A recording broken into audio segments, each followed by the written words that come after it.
Assalamualaikum, teman-teman semua. Selamat datang di channel Ilma Story HD. Tempatnya cerita-cerita penuh makna dan inspirasi. Sebelum kita mulai ceritanya, jangan lupa ya, klik tombol like dan subscribe sekarang juga, agar kamu nggak ketinggalan kisah-kisah menarik selanjutnya. Semoga yang like dan subscribe selalu diberi kesehatan, dimudahkan rezekinya, dan hidupnya penuh berkah. Amin. Dan yuk, absen dulu di kolom komentar. Tulis kamu nonton dari daerah mana. Biar kita tahu, Ilma Story HD ditonton dari seluruh penjuru Indonesia, bahkan dunia. Kalau sudah siap, ini dia kisahnya. Langit pagi selalu terlihat lebih biru saat aku menyambutnya dengan hati penuh syukur. Di rumah mungil berhalaman kecil yang dipenuhi tanaman bunga kesukaanku, aku menjalani kehidupan rumah tangga dengan segala kebahagiaan sederhana yang tak ternilai. Namaku Rania.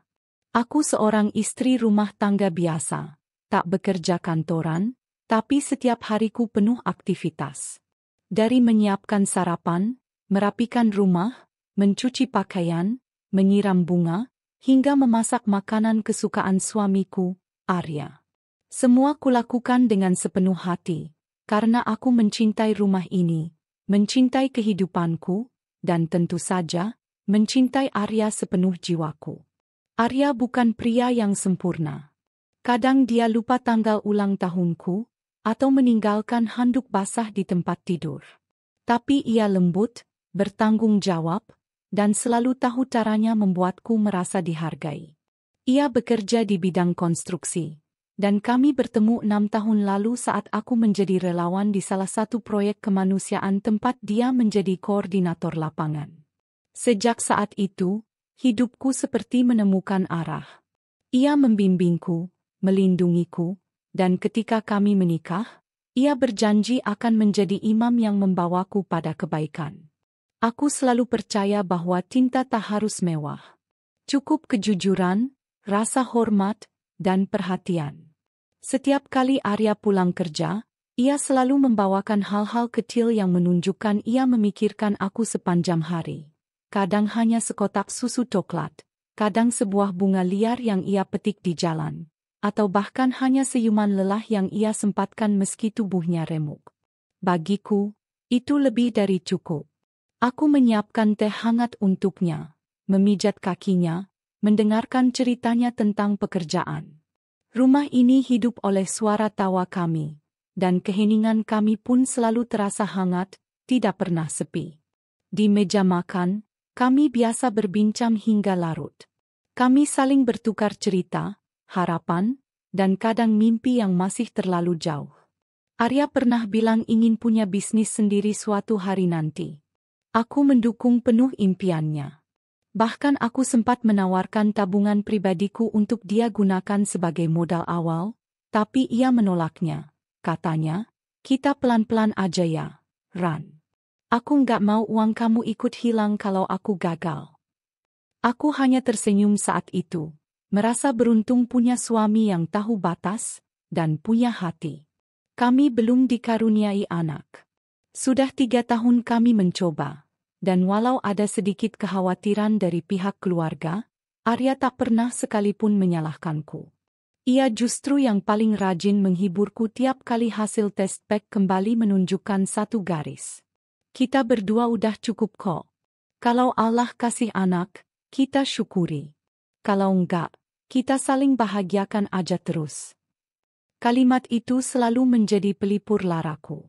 Aku tahu ia sungguh tulus. Begitu kupikir. Setiap akhir pekan, kami menyempatkan waktu untuk memasak bersama. Aku suka memasak, Arya suka makan. Kombinasi yang sempurna, bukan? Ia selalu menjadi yang pertama mencicipi kue buatanku, bahkan ketika masih panas dan belum mengembang sempurna. Kadang ia berpura-pura pingsan setelah gigitan pertama, membuatku tertawa geli. Hal-hal kecil seperti itulah yang membuatku tak pernah ragu mempercayainya sepenuh hati. Bagi dunia, mungkin Arya hanya pria biasa.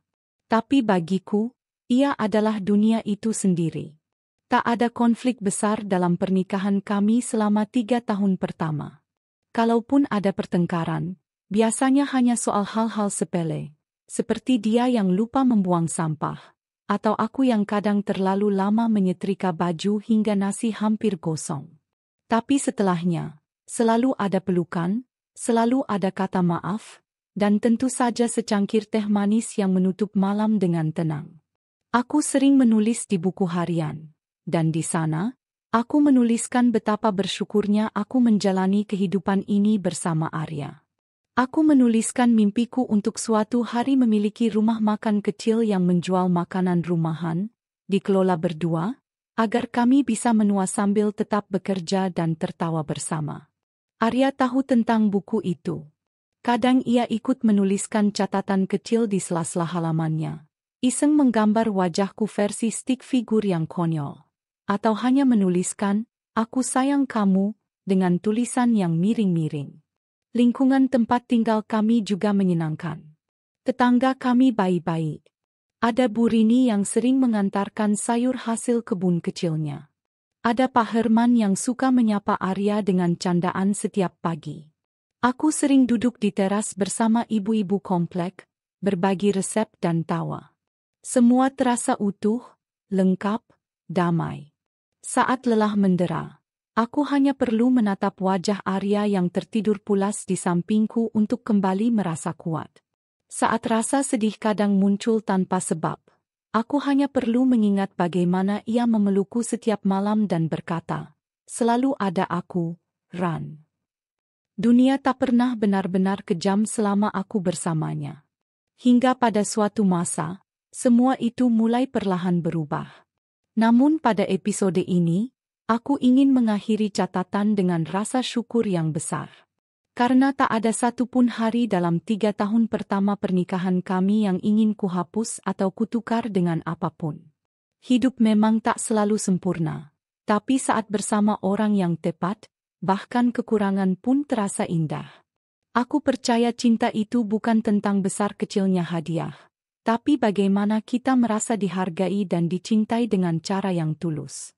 Malam itu, aku masih sempat menuliskan satu kalimat di buku harian sebelum tidur. Semoga kebahagiaan ini tak pernah pergi, semoga cinta ini abadi. Aku menutup buku itu, menyimpan di laci, dan mematikan lampu dengan senyuman di wajah. Tak tahu bahwa senyuman itu akan menjadi yang terakhir sebelum segalanya berubah. Musim hujan datang lebih awal tahun itu. Hujan deras mulai mengguyur sejak pagi, menciptakan aliran kecil di pinggiran teras rumah dan genangan air di jalan kompleks. Dari balik jendela dapur, aku melihat butiran air turun seperti tirai tipis, membasahi pohon jambu dan pot-pot kecil yang kususun rapi minggu lalu. Biasanya, di pagi seperti ini, Arya akan memelukku dari belakang sambil menyeruput teh manis buatanku, tapi kali ini, dapur terasa sunyi. Teh yang kuseduh masih mengepul di atas meja, tak tersentuh.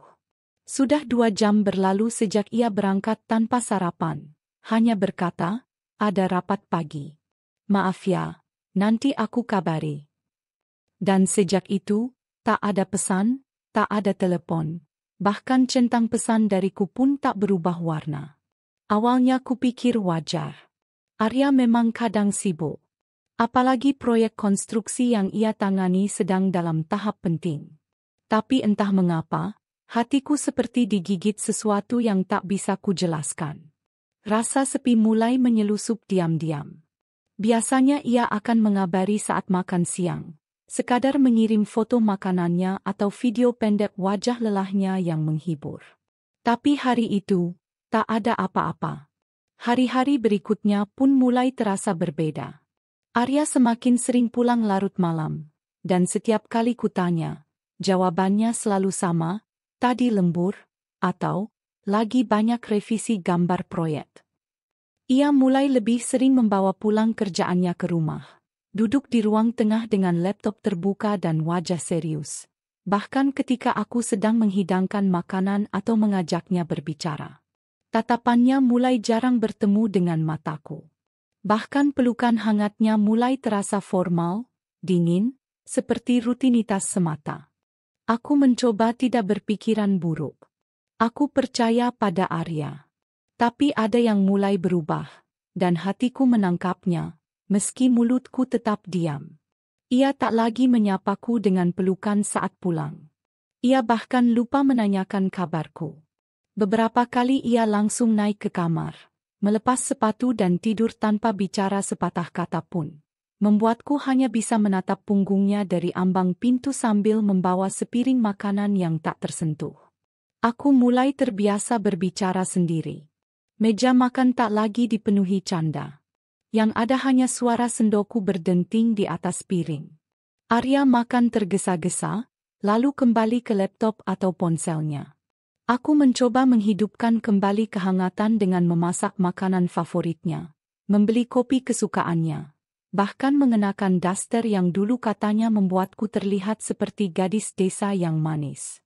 Tapi semua itu tak lagi membuatnya menoleh. Puncaknya adalah saat aku melihatnya mengunci ponsel dengan pola baru. Ia tak pernah melakukan itu sebelumnya. Kami bahkan saling tahu password akun masing-masing, karena memang tak ada yang kami sembunyikan. Tapi kini, setiap kali ponselnya berdering, ia buru-buru mengambilnya, menjauh, bahkan kadang masuk ke kamar mandi hanya untuk menjawab pesan. Ia menjadi sosok yang asing. Duduk di ruang yang sama, tapi seperti hidup di dunia yang berbeda. Suatu malam, aku memberanikan diri bertanya, "Kamu kenapa, ya? Ada yang kamu sembunyikan?" Ia menoleh sebentar, lalu menghela napas dan berkata, "Kamu terlalu banyak mikir. Aku capek kerja seharian, tolong jangan bikin tambah ribet." Kalimat itu terasa seperti cambuk. Aku terdiam. Bukan karena takut, tapi karena tak mengenali cara bicaranya. Arya yang kukenal selalu sabar, tak pernah meninggikan suara, apalagi menyalahkanku saat ia lelah. Sejak saat itu, aku mulai lebih banyak berbicara dengan diriku sendiri. Aku menuliskan semuanya di buku harian. Aku menulis tentang rasa kehilangan yang perlahan-lahan menyusup di antara langkah-langkah kami. Tentang jarak yang tak terlihat tapi terasa begitu nyata. Tentang bagaimana aku masih tetap menghidangkan teh setiap pagi meski ia tak pernah menyentuhnya lagi. Tetangga mulai bertanya-tanya. Bu Rini pernah berbisik saat bertemu di warung. "Arya sering pulang malam sekarang ya, Bu Rania?" Aku hanya tersenyum dan menjawab, "Lagi sibuk kerja, Bu." Padahal hatiku bergemuruh, menolak menjawab lebih jauh karena aku sendiri pun tak tahu jawabannya. Aku bahkan pernah bermimpi buruk tentang kehilangan. Tentang melihat Arya menggandeng tangan wanita lain dan berjalan menjauh dariku. Aku terbangun dengan napas memburu dan keringat dingin, lalu menoleh ke samping dan menemukan tempat tidurnya kosong. Ia belum pulang. Jam menunjukkan pukul 2 dini hari. Pagi harinya, ketika akhirnya ia pulang dengan wajah lelah dan mata sembab seperti baru begadang semalaman, aku menyambutnya dengan senyuman getir. "Kamu belum tidur?" tanyanya. Aku hanya menggeleng. "Nungguin kamu." Jawabanku singkat, tapi tak membuatnya bersalah. Ia hanya mengangguk, mencium keningku cepat, lalu masuk ke kamar mandi. Entah sejak kapan, pelukan Arya mulai terasa seperti kewajiban. Sentuhannya hambar. Pandangannya kosong. Dan meski aku berusaha sekuat mungkin untuk tidak berpikiran buruk, setiap hari yang berlalu tanpa kepastian membuatku kehilangan arah. Aku merasa seperti sedang berjuang sendirian mempertahankan rumah yang retaknya sudah mulai terasa di setiap sudutnya. Namun yang paling menyakitkan bukanlah kepergian secara fisik, tapi ketidakhadiran yang nyata meski tubuhnya masih ada di rumah yang sama. Ketika kita bicara tapi tidak didengar. Ketika kita menangis tapi tak dipedulikan. Ketika kita menyayangi tapi tak lagi dicintai. Suatu malam, saat aku membereskan pakaian kotor Arya untuk dicuci, aku menemukan baju kemeja yang baru ia beli, dengan aroma asing yang tak kukenali. Wangi parfum wanita. Bukan aromaku. Bukan wewangian rumah ini.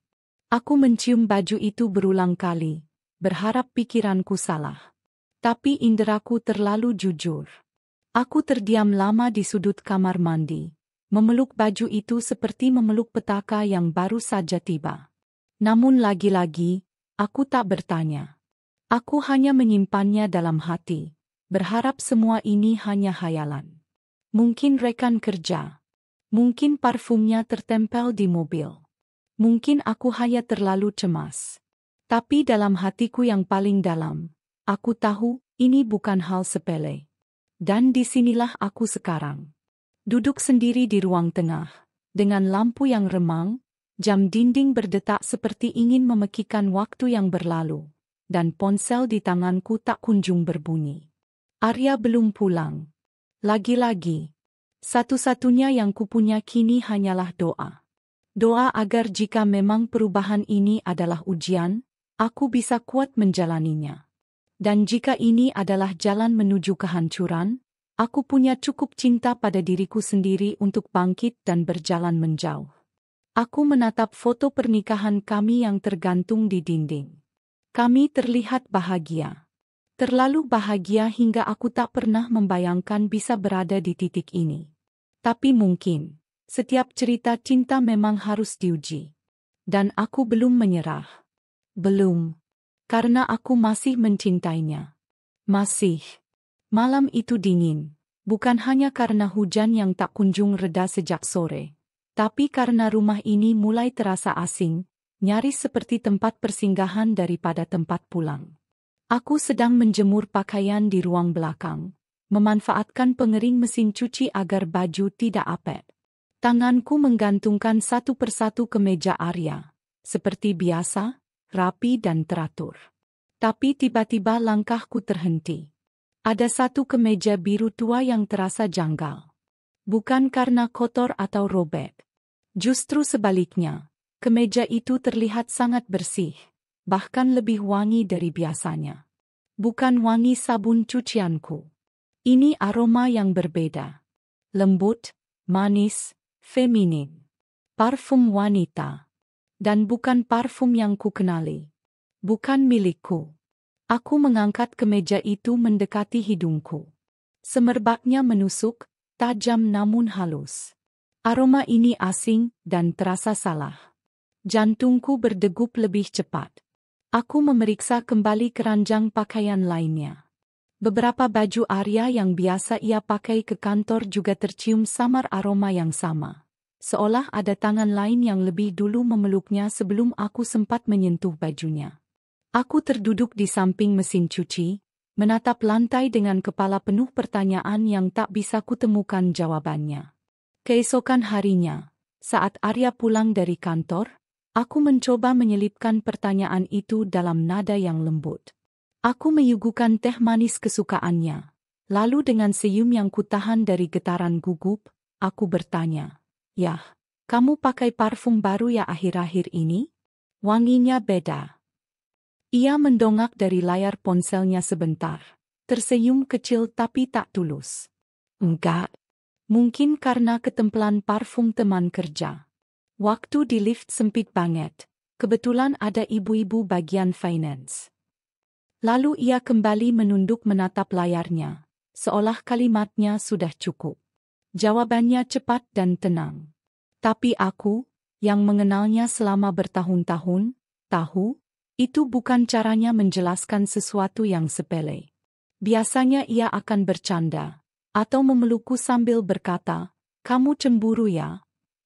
Tapi tidak kali ini. Tidak ada kehangatan.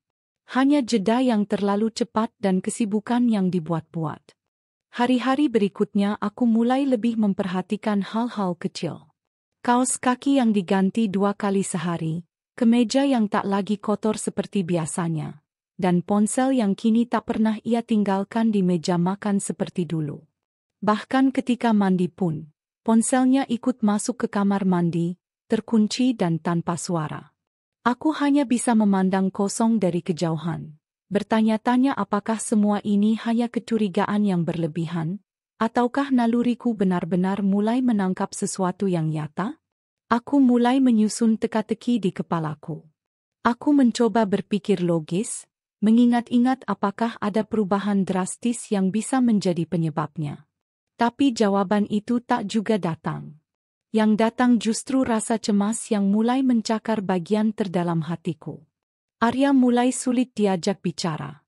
Bahkan ketika kami berdua duduk di ruang tamu yang sama, seolah ada sekat tak terlihat yang membatasi kami. Malam hari, setelah Arya tertidur, aku memberanikan diri menyentuh ponselnya yang diletakkan di sisi tempat tidur. Tapi layar terkunci. Bukan hanya dengan sidik jari, tapi juga dengan pola dan pin. Dulu kami tak pernah mengunci ponsel dari satu sama lain. Tak ada yang perlu disembunyikan. Tapi kini, ia melindungi ponselnya seperti brankas rahasia.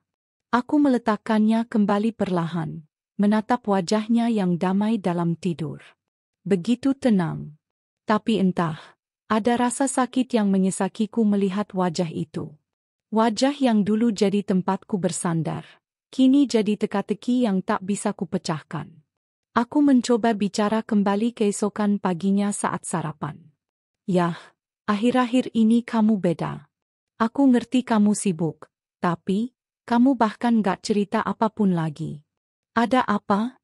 Tanyaku hati-hati. Arya mengangkat wajahnya perlahan, menatapku dengan mata yang sulit kuartikan. Ia menelan roti bakar terakhirnya, lalu berkata datar, "Ran, kamu terlalu mikir. Semua ini cuma masalah kerja. Aku capek, tolong jangan ditambah drama." Kata-katanya menusuk. Dulu, ia akan menggenggam tanganku dan menjelaskan panjang lebar jika aku terlihat resah. Tapi sekarang, aku dianggap berlebihan. Dianggap dramatis hanya karena mencoba mempertahankan komunikasi. Aku mulai merasa bukan lagi bagian dari hidupnya. Aku seperti hanya pelengkap rumah ini.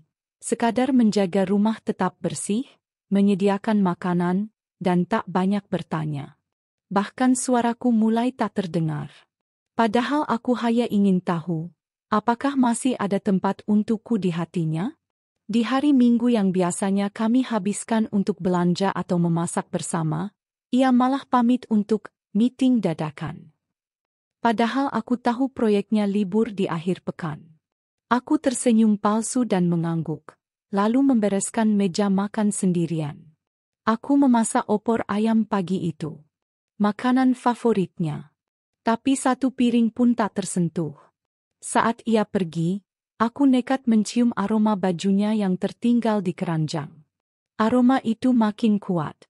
Bukan hanya parfum wanita, tapi kini juga ada aroma bedak dan body lotion yang sangat khas. Terlalu khas untuk sebuah ketempelan dari rekan kerja di lift. Aku mulai mencatat jam-jam kepergiannya, mulai menyusun catatan kecil tentang kebiasaannya. Ini bukan tentang curiga yang tak beralasan. Tapi tentang memperjelas rasa yang perlahan menyesakkan, tentang menemukan bukti dari apa yang selama ini kurasakan dalam diam. Namun meski semua tanda makin kuat, aku belum juga mampu menuduh. Belum sanggup mengucap tuduhan yang mungkin akan mengubah segalanya. Aku hanya bisa menatap jendela setiap malam, berharap ada yang berubah. Bahwa mungkin, semua ini hanya sementara. Bahwa Arya akan sadar dan kembali. Bahwa ini hanya fase buruk yang bisa kami lewati bersama. Tapi di satu sisi, aku tahu, tidak ada aroma yang tinggal begitu lama di pakaian seorang pria, kecuali aroma itu berasal dari pelukan yang sangat dekat. Dan malam-malam berikutnya, aku mulai tidur dengan buku harian di pelukan, bukan lagi dengan Arya. Menuliskan semua yang tak mampu kusuarakan. Karena aku tahu, perlahan-lahan, aku mulai tak lagi menjadi rumah baginya. Hari itu aku terbangun lebih awal dari biasanya, membawa rencana kecil yang kupersiapkan dengan hati-hati. Hari ulang tahun Arya, dan meski ia tak pernah terlalu peduli pada perayaan, aku selalu ingin melakukan sesuatu yang istimewa untuknya. Aku bangun sebelum subuh, memasak kue bolu kukus favoritnya, dan menyiapkan makan pagi lengkap dengan menu kesukaannya. Nasi goreng udang, telur setengah matang, dan teh manis hangat. Aku ingin membuat pagi itu berbeda. Berharap bisa mengembalikan sedikit kehangatan yang mulai memudar. Kupikir, mungkin jika aku membuat sesuatu yang manis, hatinya pun akan melunak. Setelah semua siap, aku berdiri di depan pintu kamar, menunggu suara langkah kakinya. Tapi 5 menit berlalu, 10 menit, hingga setengah jam, dan kamar itu tetap sunyi. Ponselnya tidak ada di meja. Sepatunya pun tidak ada. Ia tidak tidur di rumah. Dadaku seperti diremas. Malam sebelumnya ia berkata akan begadang menyelesaikan laporan dan tidur di sofa. Tapi nyatanya, ia tidak pernah pulang. Dan yang lebih menyakitkan, ia bahkan lupa bahwa hari itu adalah hari ulang tahunnya. Atau mungkin, memang sengaja melupakannya? Aku tetap menaruh makanan di meja, menata kue dengan lilin kecil, dan menuliskan secarik surat kecil berisi ucapan dan doa. Aku menunggu. Hingga matahari meninggi dan sarapan berubah dingin. Aku tetap duduk di ruang makan, berusaha menepis semua pikiran buruk yang terus memaksa masuk. Menjelang siang, terdengar suara mesin mobil di halaman. Arya akhirnya pulang. Wajahnya lelah, matanya sembab, dan kemejanya kusut. Saat aku menyambut di depan pintu sambil membawa kue, ia hanya menatapku kosong. "Kamu belum tidur?" tanyanya seolah tak terjadi apa-apa. Aku menggeleng. "Selamat ulang tahun," kataku lirih, berusaha tersenyum. Ia hanya mengangguk, lalu berlalu ke kamar tanpa menyentuh makanan, tanpa menyentuhku, tanpa menyentuh hatiku. Setelah ia masuk ke kamar, aku keluar pelan-pelan. Mobilnya terparkir dengan kaca jendela sedikit terbuka. Aku tidak berniat menggeledah, sungguh. Aku hanya ingin menaruh botol air minum dan menyapu debu yang menempel di dashboard. Tapi ketika tanganku menyentuh bagian dalam dashboard, aku merasakan sesuatu terselip di sana. Sebuah lipstik. Bukan punyaku. Warnanya merah muda terang, jenis matte, dan masih baru. Ada jejak cap bibir di bagian ujungnya, seperti baru saja digunakan. Jantungku berhenti sejenak. Aku memandang benda kecil itu seperti benda asing dari dunia yang tak ku mengerti. Tangan kananku gemetar saat menariknya keluar, melihat lebih dekat. Bahkan ada inisial nama perempuan terukir kecil di bagian bawahnya. Aku menatap mobil itu dengan pandangan kabur. Rasanya seperti mendadak kehilangan kendali atas tubuhku. Aku duduk di kursi garasi, memeluk botol lipstik itu seperti memeluk kenyataan yang paling tak ingin ku dengar. Bahwa ada perempuan lain yang cukup dekat dengannya untuk meninggalkan jejak di mobilnya. Bukan sekadar rekan kerja. Bukan hanya ketempelan parfum. Ini lebih dari itu. Jauh lebih dari itu. Aku kembali ke dalam rumah tanpa suara. Kue ulang tahun masih utuh di meja makan. Lilinnya padam tertiup angin. Surat yang kutulis dengan hati berbunga-bunga pagi tadi kini terasa seperti surat bodoh dari perempuan yang terlalu percaya. Aku tak membuangnya. Tapi aku menyelipkannya ke dalam buku harian. Agar suatu hari nanti aku tahu, aku pernah sangat mencintai seseorang yang tak lagi mencintaiku. Sore harinya, Arya keluar kamar seperti biasa. Seolah tak terjadi apa-apa. Ia duduk di sofa sambil memainkan ponselnya. Aku berdiri di dapur, mengamati dari kejauhan, menyusun keberanian untuk bicara. Tapi saat aku ingin membuka mulut, lidahku kaku. Kata-kata seolah menolak keluar, karena tahu bahwa begitu aku bicara, segalanya tak akan pernah sama lagi. Namun hatiku tak bisa terus menahan. Saat makan malam, aku meletakkan piring di hadapannya, duduk, dan bertanya perlahan. "Lipstik siapa yang di dashboard mobil?" Yah. Suasana langsung berubah. Arya berhenti mengunyah. Ia mendongak pelan, menatapku dengan mata yang tak bisa kubaca. "Kamu ngubek-ngubek mobil aku?" Aku bersih-bersih. Niatnya cuma mau naruh air minum, suaraku nyaris hilang. "Tapi aku nemu lipstik. Bukan punyaku." Aku nggak pakai warna itu. Arya menghela napas panjang, meletakkan sendok, lalu menyandarkan tubuhnya ke kursi. Mungkin ketinggalan orang. Aku sempat nebengin teman kantor kemarin. Jawabannya cepat, datar, dan lagi-lagi, tanpa rasa bersalah. Teman kantor, tanyaku pelan. Ia mengangguk. Dia kebetulan mau ke arah yang sama. Namanya siapa? Aku tahu aku mulai nekat. Tapi aku butuh kepastian. Butuh bukti, atau setidaknya kejujuran. Arya berdiri. Ran, aku capek banget. Tolong jangan drama kayak sinetron. Cuma lipstik doang kok.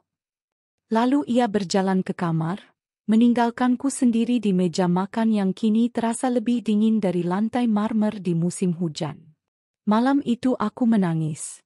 Tapi tak ada air mata. Aku hanya diam dalam gelap, memandangi atap kamar, bertanya dalam hati, sejak kapan cinta kami berubah? Sejak kapan aku tak lagi cukup? Besok paginya, aku membuka laci buku harian. Dan untuk pertama kalinya, aku menulis bukan dengan harapan, tapi dengan rasa hancur. Aku menulis kalimat ini.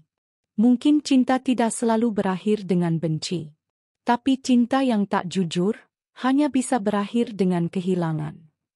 Dan hari itu aku tahu, aku sedang perlahan kehilangan Arya. Bukan secara fisik, tapi secara perlahan, satu sisi hatinya, satu demi satu, sedang pergi meninggalkanku.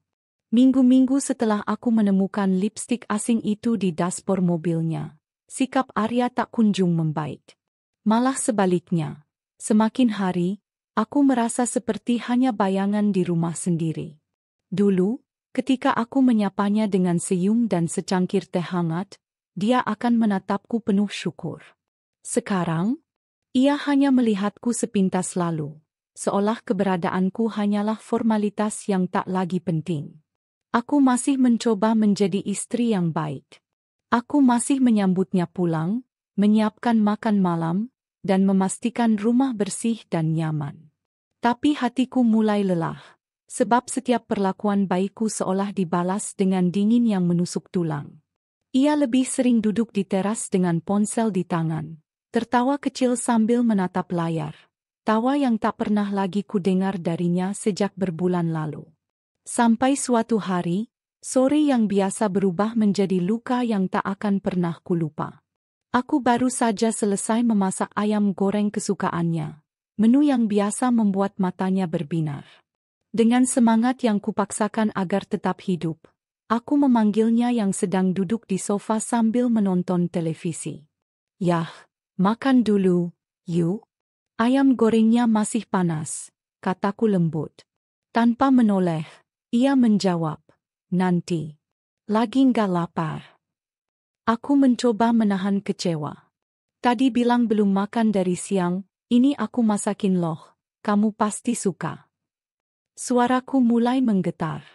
Tiba-tiba, Arya berdiri dan menghampiriku dengan langkah berat. Ia berdiri tepat di depanku, wajahnya datar, lalu berkata, Ran, kamu itu nggak ngerti ya? Aku capek. Tiap hari pulang disambut omelan dan tatapan curiga. Aku nggak bisa nafas di rumah ini. Aku tertegun. Aku nggak pernah ngomel, yah aku cuma. Tapi sebelum aku menyelesaikan kalimatku, dia menepis tangan kiriku yang memegang piring. Hingga ayam goreng itu jatuh ke lantai dan pecahan piring berserakan di kaki kami. Aku muak. Kamu itu ngebosenin. Penampilan kamu gitu-gitu aja.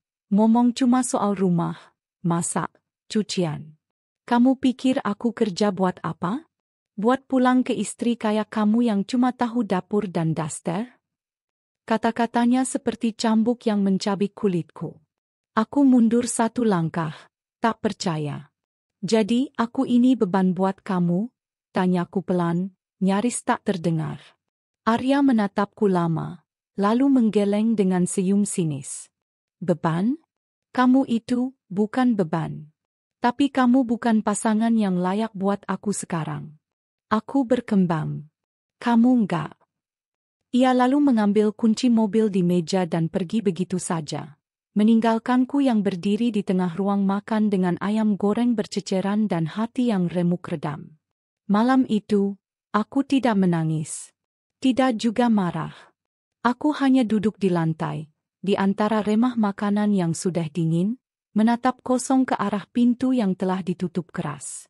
Semua tenagaku terasa disedot habis oleh satu kalimat terakhirnya. Kamu bukan pasangan yang layak buat aku sekarang.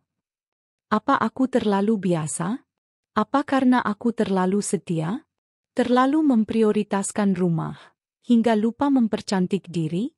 Tapi bukankah itu yang dulu dia puji? Bukankah dulu dia yang berkata bahwa kesederhanaanku adalah hal paling istimewa? Aku tak menemukan jawaban malam itu, selain satu kesadaran yang menyakitkan. Aku sedang didorong pelan-pelan keluar dari hatinya. Tanpa bentakan keras, tanpa perpisahan resmi, hanya perlahan tapi pasti. Besoknya, aku mencoba bicara baik-baik. Ku coba menenangkannya, membuka percakapan tentang bagaimana hubungan kami bisa diperbaiki. Tapi ia tak tertarik. Matanya kosong, ucapannya malas, dan senyumnya hanya untuk ponselnya. Hingga pada satu malam, saat aku duduk di ruang tamu menunggunya pulang, ia datang dalam keadaan mabuk ringan. Tubuhnya goyah, kemejanya terbuka sebagian, dan aroma parfum wanita yang asing langsung memenuhi ruangan. Bukan parfum pria, bukan bau kantor, tapi parfum yang manis, terlalu menyengat, dan terlalu bukan aku. Yah, sapaku pelan. Dia hanya menatapku sebentar, lalu membuang muka dan berjalan ke kamar. Tapi sebelum sempat ku tahan, ia berkata lirih namun jelas, "Udah, Ran. Nggak usah pura-pura nggak ngerti. Kita udah selesai dari lama. Aku cuma nunggu kamu sadar sendiri." Jantungku seolah berhenti berdetak. "Apa maksud kamu, selesai?" Ia membalikkan badan, berdiri di ambang pintu kamar, menatapku dingin. "Aku mau hidup yang lebih baik. Dengan orang yang bisa nyambung diajak ngobrol, yang ngerti ambisi aku, yang kamu bukan itu, Ran. Maaf." Lalu pintu kamar tertutup. Dan aku duduk di sofa sepanjang malam, sendirian, dalam sunyi yang memekakkan. Esok harinya, tak ada kata perpisahan, tak ada pelukan. Hanya sebuah kehilangan besar yang hadir diam-diam, tanpa suara, tapi dengan dampak yang menghancurkan seluruh isi dadaku. Aku tahu, cinta bisa berubah. Tapi aku tak pernah siap saat cinta itu mendorongku keluar dari ruang yang dulu ku sebut rumah.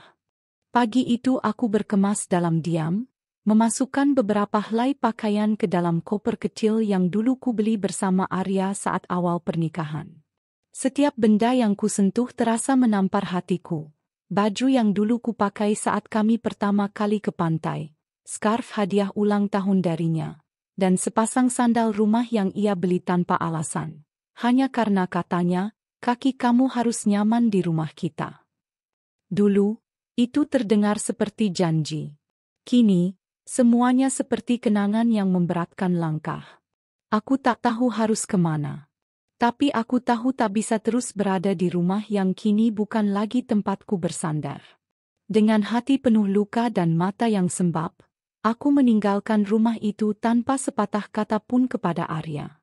Ia tetap di kamar, tak peduli, mungkin tertidur setelah malam panjang entah di mana. Langit pagi itu cerah, ironis sekali. Jalanan lengang, tapi dadaku penuh sesak. Aku mengirim pesan kepada seseorang yang tak pernah menolak kehadiranku, ibuku. Seorang perempuan kuat yang membesarkanku dengan tangan sendiri setelah ayah pergi lebih dulu ke pangkuan ilahi. Ia adalah tempat terakhir di dunia yang bisa kupanggil rumah. Tak butuh waktu lama, aku sudah berada di depan rumah masa kecilku. Pagar kayu yang mulai kusam tetap berdiri tegar, seperti ibuku. Begitu kulangkahkan kaki masuk, ibu membukakan pintu dengan wajah penuh tanya. Tapi sebelum sempat kuberitahu apapun, tangis itu meledak, mengalir tanpa bisa kutahan. Kupeluk tubuh tuanya erat-erat, dan untuk pertama kalinya sejak lama, aku membiarkan diriku rapuh di hadapan seseorang. Ibu memelukku dalam diam, tak banyak bertanya, hanya membelai rambutku dan menggiringku masuk ke dalam. Kami duduk di ruang tamu kecil, masih dengan perabotan lama, dinding yang penuh bingkai foto keluarga, dan aroma kayu manis dari dapur yang membuatku merasa seolah waktu terhenti. Setelah aku sedikit tenang, ibu menyajikan teh hangat. Kami duduk berdua di meja bundar kecil itu, aku masih mengusap air mata yang belum kering. Lalu dengan suaranya yang lembut namun dalam, ibu bertanya, "Apa yang membuatmu datang dengan mata sekelam itu, Nak?" Aku tak mampu berkata panjang. Hanya sepatah-sepatah, ku ceritakan semuanya. Tentang perubahan Arya, tentang wanita itu, tentang dorongan halus yang mengusirku dari hatinya dan rumah kami. Ibu mendengarkan tanpa menyela, matanya tenang, wajahnya tetap sabar. Dan setelah aku selesai, ia meletakkan tangannya di punggung tanganku, menatapku dalam, dan berkata pelan, "Nak, jangan takut kehilangan yang bukan jodohmu. Tapi takutlah kehilangan dirimu sendiri." Kalimat itu menamparku. Tapi bukan tamparan menyakitkan. Lebih seperti sentakan yang membangunkanku dari tidur panjang penuh luka. Selama ini kamu pikir kamu gak cukup baik karena ditinggalkan. Padahal kamu justru ditinggalkan karena kamu terlalu berharga untuk seseorang yang tak tahu cara menghargai, tambah ibu. Aku menunduk. Kata-katanya sederhana, tapi menembus jauh ke dalam diriku. Tak ada kemarahan dalam nadanya, tak ada dendam yang ditanamkan, hanya kekuatan. Kekuatan seorang ibu yang tahu bahwa anak perempuannya patah tapi belum hancur. Malam itu, aku tidur di kamar lamaku. Kamar penuh boneka masa kecil, rak buku yang dulu kususun saat SMA, dan jendela kecil yang menatap langit. Aku memandang bulan lama-lama, berpikir tentang hidupku. Tentang rumah tangga yang perlahan hancur bukan karena badai besar, tapi karena pelan-pelan cinta itu dirampas oleh ketidaksetiaan. Pagi harinya, ibu membangunkanku bukan dengan kata-kata, tapi dengan sarapan hangat. "Makan dulu. Baru kita bicara soal langkahmu berikutnya," katanya. Aku hanya mengangguk. Dan untuk pertama kalinya sejak lama, aku merasa seperti manusia lagi. Selama beberapa hari, aku tinggal di sana. Ibu memberiku ruang untuk menangis, tapi juga perlahan mengajakku bangkit. Ia mengajakku ke taman, mengajakku berbicara soal masa lalu, mengingatkanku akan cita-citaku yang dulu tertunda karena sibuk mengurus rumah tangga. "Kamu masih punya banyak hal yang bisa kamu banggakan. Kamu pikir kamu kehilangan dunia, padahal dunia kamu luas. Jangan biarkan satu lelaki membuatmu merasa habis," ucap ibu di suatu sore, sambil mengajari cucu tetangganya menanam bunga. Aku mulai menyadari sesuatu. Mungkin rumah tanggaku dengan Arya memang sudah usai, tapi hidupku belum. Aku masih bisa memilih arah, masih bisa berdiri. Dan yang lebih penting, aku masih punya harga diri. Ibu tidak pernah menyuruhku balas dendam. Ia tidak pernah membakarku dengan amarah. Justru dari ketenangannya lah aku belajar sesuatu. Bahwa perempuan kuat bukan yang paling banyak berteriak saat disakiti, tapi yang paling tenang saat mengobati dirinya sendiri. Suatu malam, setelah ibuku tertidur, aku duduk di teras dan membuka catatan lama yang dulu kubuat sebelum menikah. Rencana membangun bisnis kecil-kecilan. Cita-cita membuka butik atau kedai kopi. Impian menulis buku. Semua itu pernah kulupakan demi rumah tangga yang kupikir akan abadi. Kini, catatan itu terasa seperti pesan dari masa lalu yang menepuk pundakku. "Masih ingat siapa kamu?" Seolah begitu bunyinya. Dan malam itu, aku tahu, aku akan bangkit. Tapi bukan dengan dendam. Dengan langkah yang pasti. Dengan tenang. Dengan martabat. 3 minggu berlalu sejak aku meninggalkan rumah itu. Rumah yang dibangun bukan hanya dengan batu dan semen, tapi juga dengan cinta dan harapan yang kini telah luluh lantak.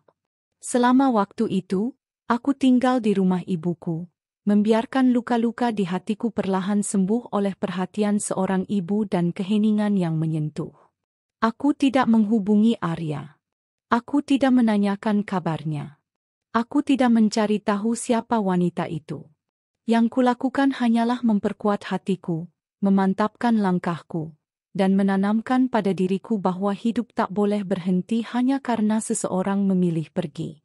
Namun pada suatu sore, ketika awan menggantung berat dan angin membawa udara basah pertanda hujan akan turun, aku memutuskan untuk pulang. Bukan untuk menetap, bukan untuk berdamai, tapi untuk mengambil dokumen penting yang lupa kubawa saat tergesa meninggalkan rumah. Aku tidak memberitahu siapapun.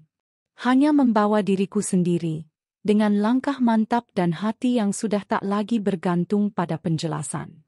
Mobil kecil yang kupinjam dari sahabatku berhenti tepat di depan gerbang rumah. Aku memandangi rumah itu sejenak.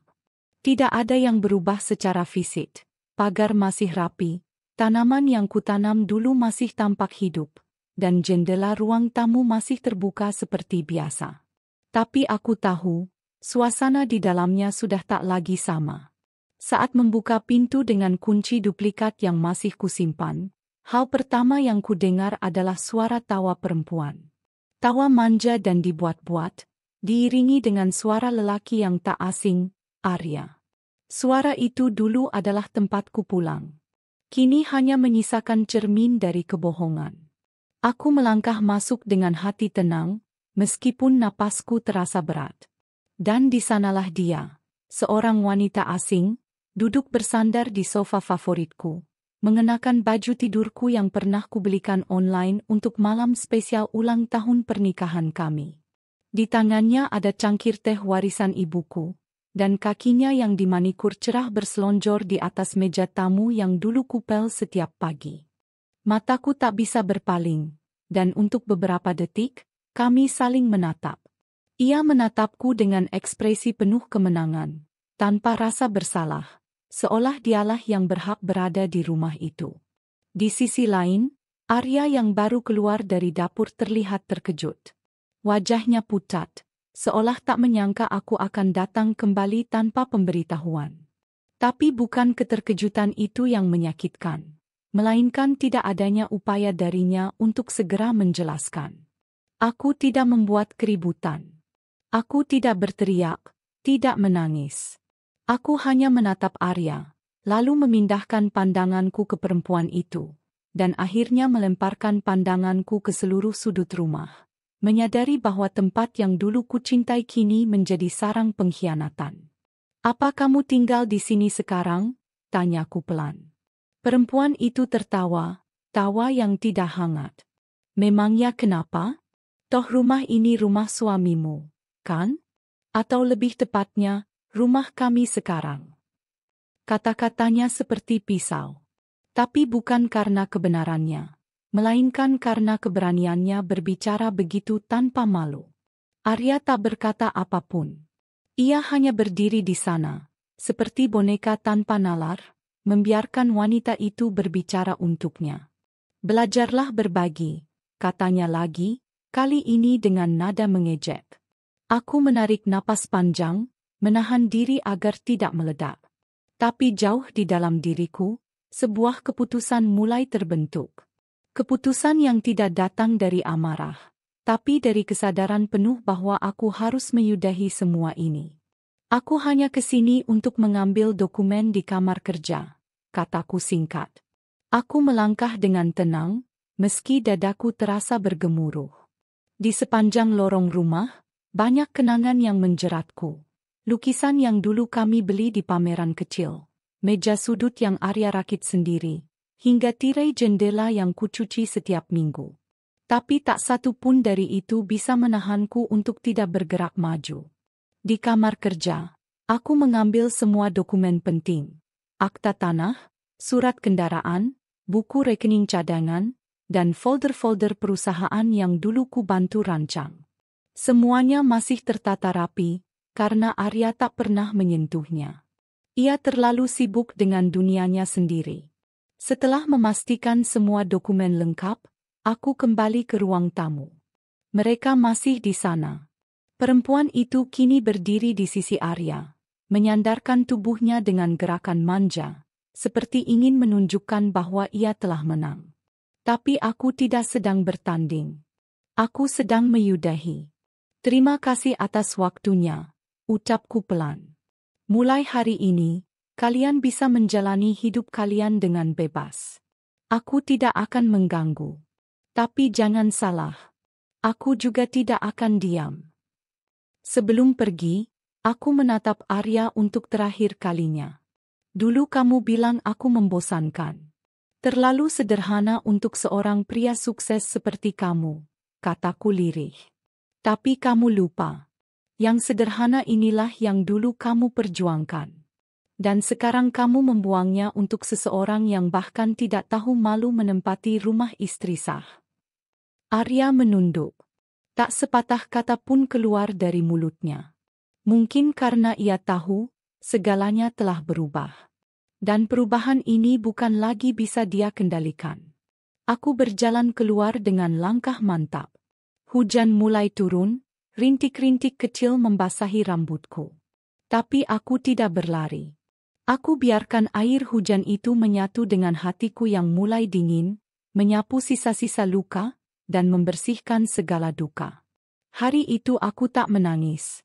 Hari itu aku kembali bukan sebagai istri yang terluka, tapi sebagai perempuan yang tahu bahwa harga dirinya lebih mahal dari sekadar pengkhianatan.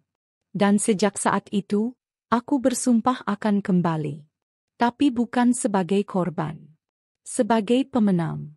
Malam itu, setelah hujan reda dan aku tiba kembali di rumah sahabatku, Laras, aku menatap koper berisi dokumen yang kini terasa lebih berat daripada sekadar kertas dan angka.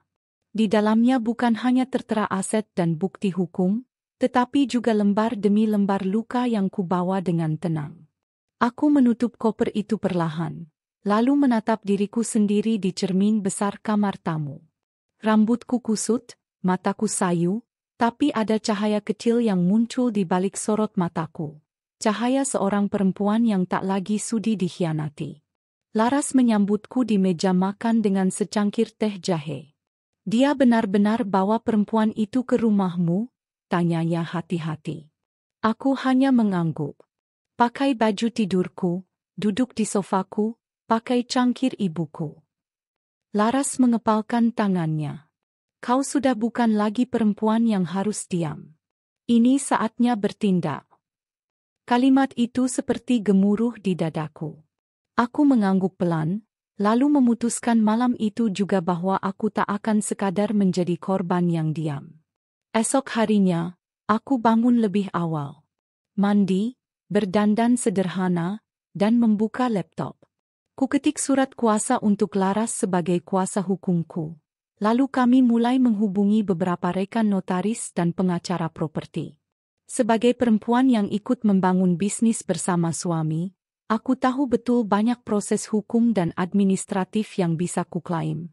Hanya saja selama ini semua atas nama Arya karena kami memutuskan begitu demi kemudahan operasional. Sebuah kebodohan yang kini harus kuperbaiki. Kami mendatangi kantor notaris yang dulu mengurus akta pendirian usaha. Di sana, kuperlihatkan bukti-bukti email, transfer pribadi, rekaman suara rapat, bahkan desain awal logo dan struktur perusahaan yang kubuat sendiri. Notaris itu terkejut, tapi mengangguk saat semua bukti terpampang jelas. Kalau semua ini benar, maka sebagian saham dan kekuasaan dalam perusahaan bisa Anda tarik kembali. Apalagi jika terbukti ada manipulasi atau pelanggaran etika dalam manajemen.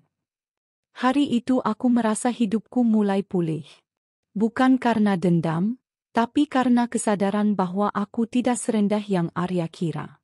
Aku ikut membangun, aku punya hak, dan hak itu akan kuambil, dengan cara yang benar dan sah. Selama beberapa minggu, hidupku kembali sibuk. Tapi kali ini bukan dengan pekerjaan rumah atau menunggu suami pulang, melainkan dengan pertemuan hukum, diskusi kontrak, dan persiapan administratif.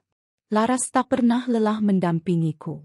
Kami bahkan membentuk tim kecil yang terdiri dari 3 perempuan lain yang juga pernah tersakiti oleh pasangan yang serupa, kasar, manipulatif, dan pengkhianat. Bersama-sama, kami seperti pasukan kecil yang perlahan menyusun strategi. Salah satu dari mereka, Rika, adalah ahli IT. Ia membantuku mengumpulkan jejak digital perselingkuhan Arya, termasuk bukti pesan dan transaksi keuangan yang mencurigakan. Semua itu dimasukkan dalam berkas besar, lengkap dengan timeline dan daftar saksi. Setiap malam, kami mengulas strategi seolah kami sedang bersiap menghadapi perang. Tapi perang ini bukan dengan senjata. Ini adalah pertempuran keadilan, harga diri, dan hukum. Di sela semua itu, aku mulai belajar lagi. Membaca buku bisnis, mengikuti pelatihan online, dan memperkuat jiwaku dengan motivasi dari banyak perempuan hebat. Aku sadar, hidup bukan tentang siapa yang memiliki pasangan, tapi tentang siapa yang berani bertahan tanpa menjual harga diri. Tak sekali dua aku menangis tengah malam, merindukan kenangan indah bersama Arya. Tapi setiap kali itu datang, aku mengingat lagi perempuan yang duduk di sofaku dengan baju tidurku, dan rasa perih itu menguatkanku untuk melangkah lebih jauh. Tepat sebulan sejak aku meninggalkan rumah, semua dokumen legal telah siap. Aku kini memiliki kuasa atas sebagian besar aset perusahaan karena terbukti kontribusiku nyata, serta perjanjian pernikahan yang dulu kami buat secara sepihak juga dinyatakan tidak sah karena penuh paksaan emosional. Aku tak perlu merebut rumah, karena rumah itu sejak awal dibeli dengan uangku dari warisan ayahku, dan kini sertifikatnya sudah kembali atas namaku. Bahkan kendaraan yang Arya gunakan sehari-hari, legalitasnya masih atas namaku karena memang aku yang mencicilnya dari hasil kerja lepas dulu. Aku ingat malam sebelum aku kembali ke rumah, Laras memandangku dalam diam. "Kamu siap?" Aku tersenyum. Aku bukan kembali sebagai istri. Aku kembali sebagai pemilik rumah dan perempuan yang tidak bisa diinjak lagi. Aku mengenakan pakaian sederhana, seperti dulu, rok panjang dan blus berwarna lembut. Rambutku kuikat rendah, dan aku membawa berkas lengkap di dalam map coklat. Tak ada riasan mencolok, tak ada parfum mahal. Aku hanya membawa kepercayaan diri yang telah kupupuk dari luka-luka. Aku datang dengan mobil kecil itu lagi. Parkir di depan rumah dengan tenang. Kali ini aku tidak masuk dengan tergesa. Aku berdiri sejenak, menatap pintu yang dulu kukunci setiap malam dengan penuh cinta. Dan ketika aku buka pintunya, aku siap menghadapi apapun di baliknya. Saat aku melangkah masuk, mereka sedang makan di meja makan. Arya tampak terkejut melihatku. Perempuan itu tidak lagi memakai baju tidurku, tapi pakaianku yang lain, yang seharusnya masih ada di lemari. "Kamu balik?" tanya Arya. Suaranya pelan tapi penuh curiga. Aku tersenyum. "Tenang saja. Aku tidak datang untuk bertengkar." Perempuan itu mendengus pelan, lalu duduk bersedekap.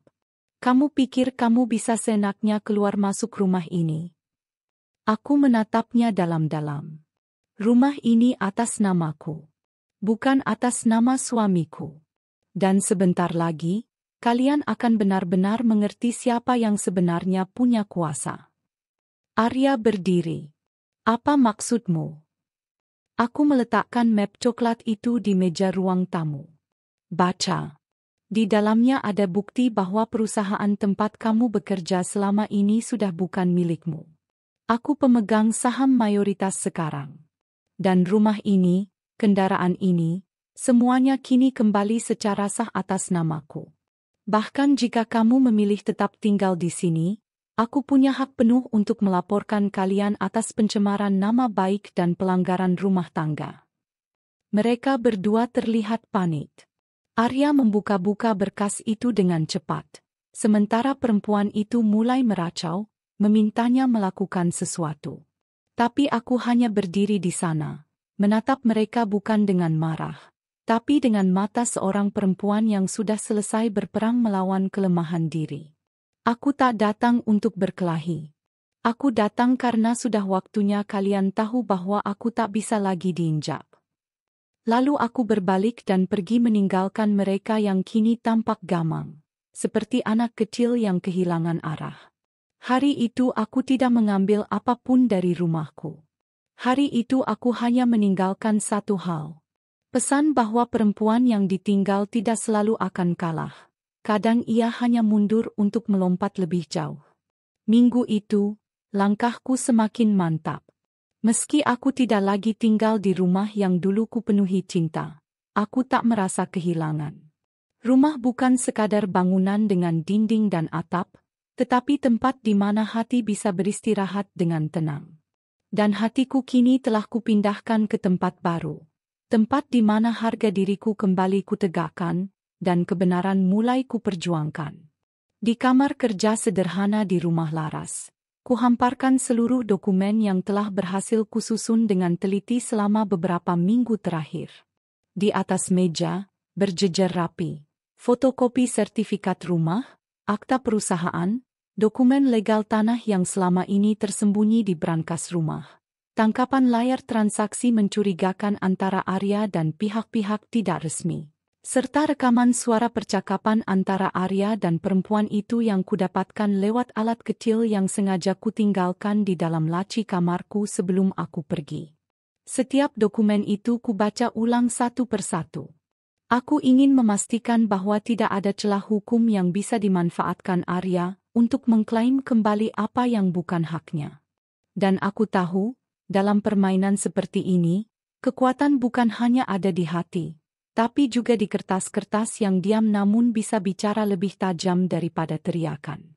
Laras duduk di depanku, membolak-balik halaman dengan sorot mata tajam.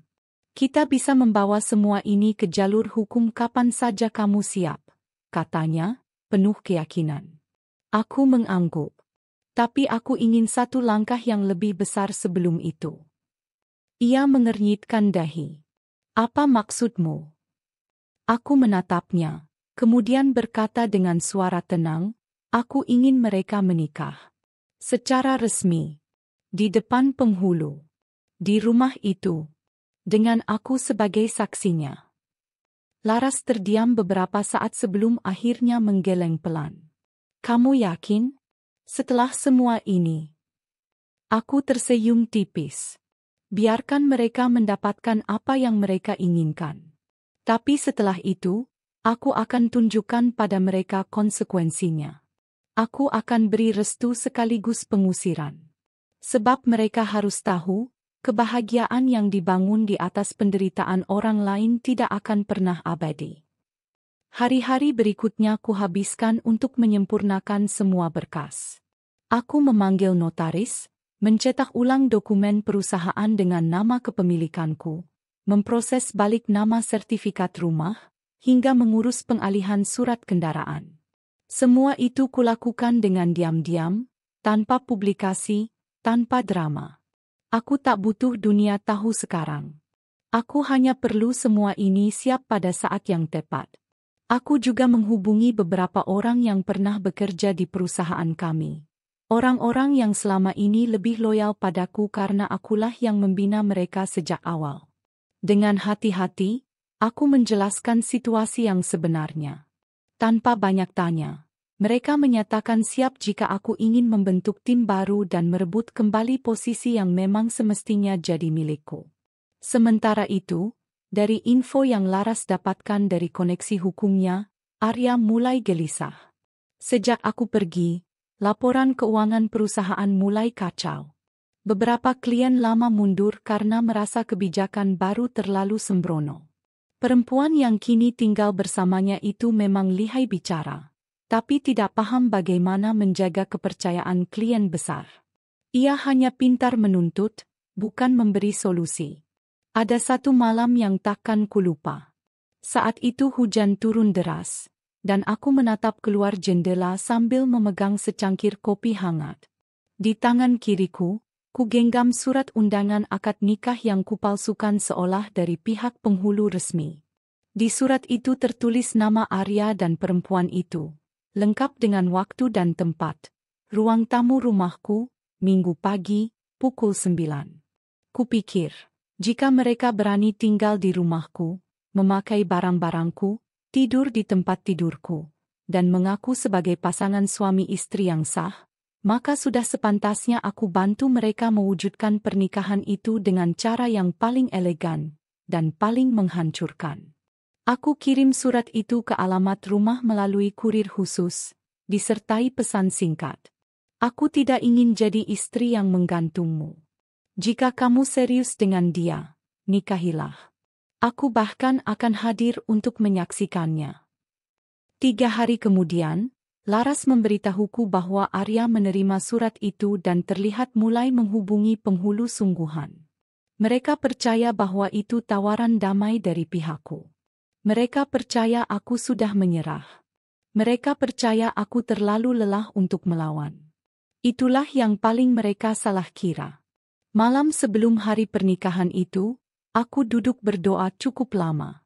Bukan untuk memohon agar mereka hancur, tapi agar hatiku tetap teguh, agar aku tidak terlarut dalam dendam. Aku tidak ingin melakukan semua ini hanya demi balas sakit hati. Aku ingin menegaskan pada diriku sendiri bahwa aku layak untuk bahagia dan kuat, bahkan setelah semua ini. Keesokan harinya, aku mengenakan baju terbaikku. Sederhana, berwarna putih tulang, dengan riasan tipis dan jilbab satin.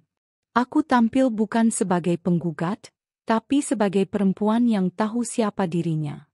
Ketika aku tiba di rumah, beberapa kerabat jauh Arya sudah duduk di ruang tamu. Mereka tampak kikuk saat melihatku, mungkin karena mereka tidak tahu apa yang sebenarnya sedang terjadi. Arya berdiri dengan wajah penuh kemenangan, sementara perempuan itu tersenyum sinis dengan kebaya modern berwarna emas. Aku hanya tersenyum. Selamat pagi. Semoga akad ini menjadi langkah awal kehidupan yang penuh kejujuran. Beberapa menit kemudian, penghulu dan 2 saksi resmi datang. Proses pernikahan berlangsung dalam keheningan yang canggung. Tak ada tawa, tak ada tangis haru. Hanya ijab kabul yang terdengar pelan dan hampir tanpa semangat. Aku duduk menyaksikan semuanya, tanpa satu pun air mata. Saat penghulu selesai membaca doa, aku berdiri, lalu mengambil map berisi dokumen terakhir yang belum pernah kubuka di hadapan mereka.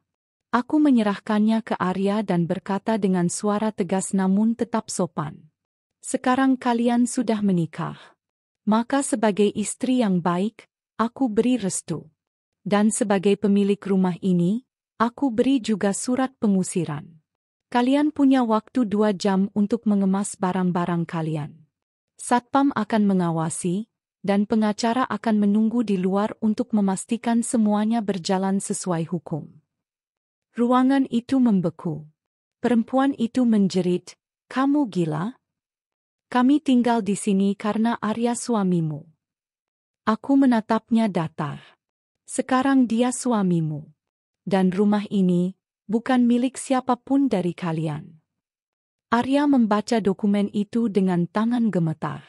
Surat pemutusan hubungan kerja dari perusahaan, surat pengalihan aset, hingga keputusan pengadilan kecil mengenai hak milik rumah dan kendaraan. Semua legal. Semua sah. Semua tak bisa digugat.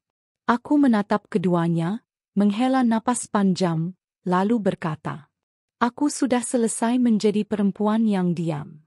Kini giliran kalian hidup dengan pilihan yang kalian buat sendiri." Kemudian aku melangkah keluar rumah, meninggalkan mereka dalam keterkejutan yang panjang. Dan di luar rumah itu, aku tak merasa menang. Aku hanya merasa selesai. Malam itu udara terasa lebih tenang dari biasanya. Seperti bumi sendiri menahan napasnya untuk menyambut sesuatu yang tak biasa. Aku berdiri di depan gerbang rumah yang dulu kucintai sepenuh hati. Rumah tempat aku mengukir mimpi dan merajut harapan bersama pria yang pernah kupanggil suami dengan segenap ketulusan. Lampu teras masih menyala hangat, tetapi bagiku, cahaya itu tak lagi berarti pulang. Ia hanya menjadi saksi dari sebuah pengkhianatan yang dibungkus manis dalam topeng kebahagiaan. Dengan langkah tenang dan kepala tegak, aku mendorong pintu pagar yang tak terkunci. Aku tahu mereka tak mengira aku akan datang malam itu. Tidak ada pemberitahuan, tidak ada pesan. Bahkan tak ada salam. Aku ingin melihat bagaimana kehidupan mereka setelah rumah itu tak lagi milikku. Bukan untuk menyiksa, tapi untuk menuntaskan babak. Kupijakkan kaki ke dalam teras, dan dari balik jendela besar yang menghadap ke ruang tamu, kulihat mereka duduk berdua di sofa. Arya sedang memegang ponsel, tampak frustrasi dengan sesuatu. Perempuan itu, yang kini sudah menjadi istrinya secara sah, sedang mengecat kuku sambil sesekali melirik Arya dengan malas. Langkahku memantul di lantai keramik rumah yang dulu kerap kubersihkan sendiri setiap pagi. Kini terasa asing, seperti museum penuh kenangan yang sudah tak layak dihuni. Aku membuka pintu dengan kunci cadangan yang sengaja belum kuambil kembali. Bunyi pintu membuat mereka menoleh dengan ekspresi yang tak bisa kutebak. Kaget, takut, dan mungkin marah. "Selamat malam," kataku pelan. Arya berdiri kaget. "Kamu ngapain di sini?" Aku menatapnya, tak menunjukkan emosi. "Rumah ini sudah bukan rumahmu, kan? Tapi aku ingin satu malam terakhir. Bukan untuk tinggal, tapi untuk membereskan beberapa hal yang tersisa." Perempuan itu berdiri dengan angkuh, berdiri tepat di samping Arya. "Kami sudah menikah. Kau tak berhak seenaknya datang." Aku berjalan masuk, mengabaikan kata-katanya, lalu duduk di kursi yang pernah kubeli dari hasil jerih payah menjahit baju pesanan tetangga. "Duduklah. Aku hanya ingin bicara sebentar. Lalu setelah ini, aku akan pergi. Dan kalian juga akan pergi. Kita akan menutup cerita ini dengan baik, setidaknya dari sisiku." Arya menarik napas panjang, menahan amarah. "Kalau kamu datang buat ngungkit-ungkit masa lalu." Aku mengangkat tanganku menghentikannya. "Aku datang bukan untuk mengungkit, tapi untuk menyelesaikan. Dan untuk memberi kalian satu kesempatan terakhir untuk menyadari bahwa apa yang kalian bangun, di atas reruntuhan hatiku, tidak akan pernah bertahan jika kalian terus menyangkal kebenaran." Aku mengeluarkan satu bundel surat dari tasku. Ini adalah laporan keuangan perusahaan selama 6 bulan terakhir. Di dalamnya, kalian bisa lihat bagaimana transaksi fiktif yang kalian lakukan sudah mulai terendus oleh pihak ketiga. Kalau kalian tidak segera ambil tindakan, bisa jadi ini akan masuk ke ranah hukum pidana. Arya tampak kaget. Perempuan itu meraih dokumen dengan kasar, membolak-balik dengan gerakan gelisah. "Ini gak mungkin." Aku melanjutkan. "Perusahaan itu dibangun bukan hanya dengan uang, tapi dengan kepercayaan. Dan kalian sudah merusaknya. Sekarang terserah, mau kalian bawa kemana?" Arya duduk di sofa dengan wajah menunduk. Perempuan di sampingnya terlihat panik, memegang lengan Arya. "Kita harus cari pengacara lagi, kita gak bisa tangani ini sendirian." Aku berdiri. "Itu bukan urusanku lagi. Aku hanya memberitahu karena masih punya sedikit rasa tanggung jawab terhadap klien dan karyawan yang dulu bersamaku dari nol." Suasana di ruang tamu itu mendadak hening. Hanya terdengar bunyi detak jam dinding dan tarikan napas berat Arya yang terlihat seperti menyesali sesuatu, atau mungkin menyesali pilihannya. Aku berjalan menuju dapur. Setiap langkah membawaku melewati jejak-jejak masa lalu. Meja makan yang dulu kualasi taplak saat ulang tahun pernikahan kami. Lemari kecil yang kutaruh bunga segar tiap pagi. Bahkan toples kecil yang masih tersisa isinya. Permen favorit Arya yang dulu kubelikan setiap pulang dari pasar. Di dapur, aku mengambil gelas dan mengisi air putih.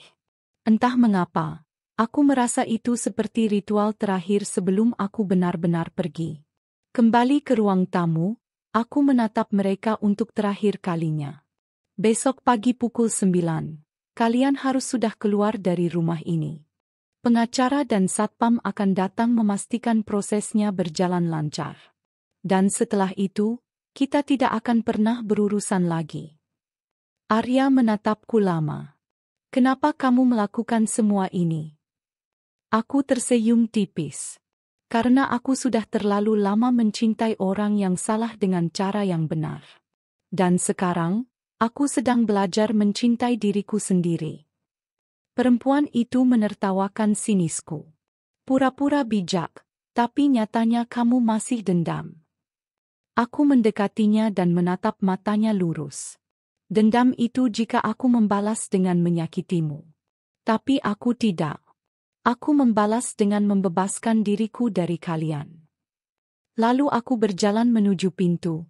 Tanganku sudah menyentuh kenop, tapi kemudian aku berhenti sejenak. Satu hal lagi, rumah ini, walau bukan lagi tempat tinggal kalian, akan tetap menjadi tempat di mana kalian mengawali semuanya, dengan cara yang salah. Dan ingat, setiap tempat menyimpan jejak. Semoga kalian bisa menanggung bayangannya. Aku melangkah keluar dan menutup pintu perlahan. Hujan mulai turun rintik-rintik, seakan langit pun ingin membersihkan sisa luka yang selama ini tertahan. Dan malam itu, aku berjalan pulang bukan ke rumah, tapi ke diriku sendiri. Karena akhirnya, aku tak lagi menjadi perempuan yang ditinggalkan, melainkan perempuan yang memilih meninggalkan. Besok adalah hari baru. Dan aku siap menyambutnya dengan hati yang telah disembuhkan oleh keadilan dan keberanian. Pagi itu, matahari belum tinggi ketika aku berdiri di ruang tengah rumah yang dulu dibangun dengan cinta. Namun kemudian dirusak oleh kebohongan. Aku mengenakan gamis sederhana berwarna abu lembut. Rambutku kusisir rapi dan diikat ke belakang. Wajahku tak dipoles makeup berlebihan. Aku ingin tampil seperti diriku yang dulu. Perempuan yang pernah mencintai dengan tulus, dan hari ini siap menutup semua kisah itu dengan elegan. Meja di ruang tamu sudah tertata rapi. Di atasnya, ada 2 botol air mineral. Beberapa berkas yang telah disusun dalam map coklat, dan 2 kotak kecil berisi cincin kawin, bukan untukku, tapi untuk mereka. Penghulu sudah duduk sejak pukul 8, ditemani 2 orang saksi yang kupanggil dari pihak kelurahan dan pengacara sahabatku. Mereka semua telah mengetahui alasan dari pernikahan ini, untuk menuntaskan kebohongan yang selama ini dibungkus dalam hubungan tanpa ikatan. Pukul 9 tepat, Arya dan perempuan itu keluar dari kamar mereka. Arya mengenakan kemeja putih dan celana bahan, tapi kerahnya tampak kusut, wajahnya tak setenang biasanya. Di sebelahnya, perempuan itu mengenakan gaun yang terlalu mencolok untuk acara sekecil ini. Entah ingin terlihat menang atau hanya mencoba menyamarkan kecemasannya. "Kita benar-benar akan lakukan ini?" tanya Arya padaku, pelan. Aku mengangguk tenang. "Bukankah ini yang kau mau sejak awal? Kini, tak ada lagi alasan untuk menunda." Perempuan itu menatapku dengan senyum mencibir. "Kau pikir ini akan menyakitiku? Justru aku bahagia. Aku akan jadi istrimu yang sah, Arya." Penghulu memulai dengan salam dan membuka acara singkat. Aku duduk di kursi sudut, menyaksikan prosesi yang seharusnya sakral itu dilakukan bukan karena cinta, tapi karena paksaan keadaan, dan pengusiran yang segera menyusul. Suara penghulu yang biasanya menyejukkan, hari itu terdengar seperti dentuman palu di meja hakim. Arya duduk di hadapan penghulu. Perempuan itu di sebelahnya. Saksi-saksi mengangguk perlahan ketika ijab kabul diucapkan dengan suara berat oleh Arya. Bukan karena haru, tapi karena tahu bahwa apa yang dilakukannya hari ini bukanlah kemenangan, melainkan konsekuensi. "Saya terima nikahnya," ucap Arya akhirnya, dengan suara yang nyaris serak. Aku tak tersenyum, tak juga menangis. Hanya menunduk dan menghembuskan napas lega. Bukan karena bahagia mereka telah menikah, tetapi karena semuanya akhirnya resmi. Dan langkah berikutnya bisa kulakukan tanpa dihantui bayang-bayang tak selesai. Selesai prosesi, Aku berdiri dan maju ke depan meja, menaruh sebuah map tebal di hadapan mereka. Arya melihat map itu seolah itu bom waktu yang bisa meledak kapan saja. Itu surat pengesahan pemindahan hak atas rumah ini, kataku pelan. Dulu rumah ini memang kami beli bersama. Tapi sejak kau mengalihkan semua sertifikat atas namamu, aku diam. Kini, aku tidak lagi diam.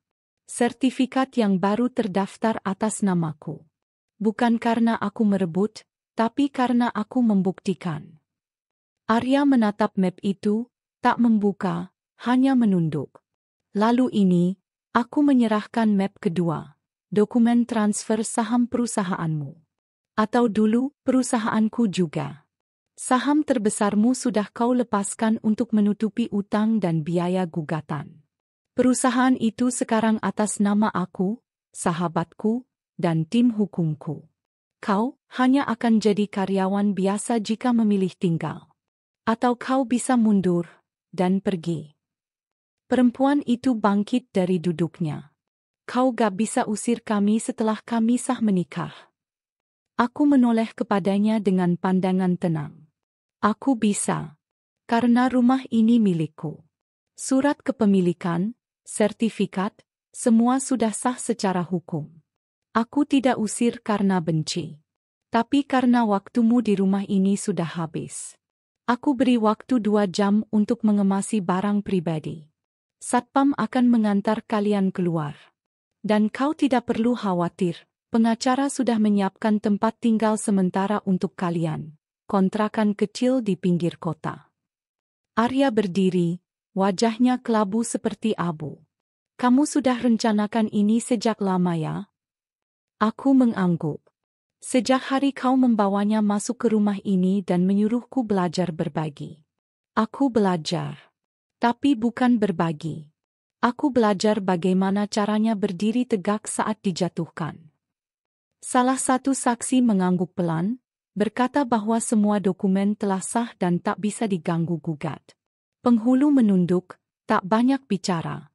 Mungkin menyadari bahwa pernikahan ini bukan kebahagiaan, melainkan pelurusan. Saat Arya hendak berbicara, aku menatapnya dan berkata, "Dulu aku mencintaimu, Arya.